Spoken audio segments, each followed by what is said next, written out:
Je m'appelle Adolf Hitler et je vais vous raconter mon histoire. Je suis né le 20 avril 1889 en Autriche, dans la petite ville de Braunau am Inn. Je suis le quatrième enfant d'Alois Hitler et de Clara Pölzl. Ma jeunesse n'a pas été facile. Mon père était un homme autoritaire et violent, et j'ai ressenti très tôt un sentiment de rejet et d'insécurité.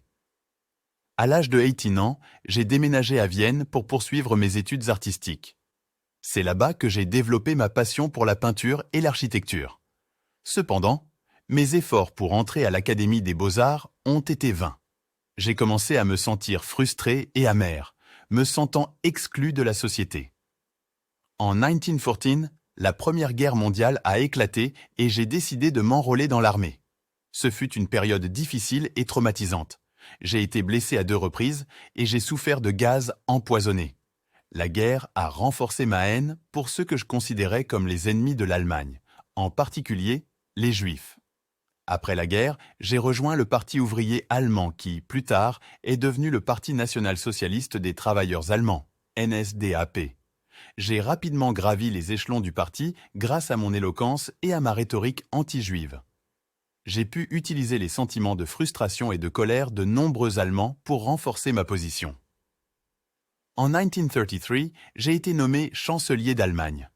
J'ai commencé à mettre en œuvre mes idées radicales, visant à purifier la nation allemande de tout ce qui était considéré comme impur.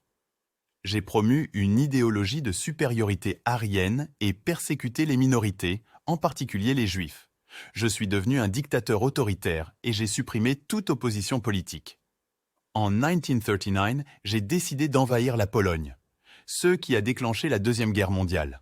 Au cours de la guerre, j'ai mis en place des camps de concentration où des millions de personnes, principalement des Juifs, ont été persécutées et exécutées dans un génocide sans précédent. Finalement, en 1945, les Alliés ont envahi l'Allemagne et ma dictature a pris fin. J'ai réalisé que ma vision de l'Allemagne aryenne avait échoué. Je me suis retiré dans mon bunker de Berlin et, le 30 avril 1945, j'ai commis suicide avec ma compagne Eva Braun.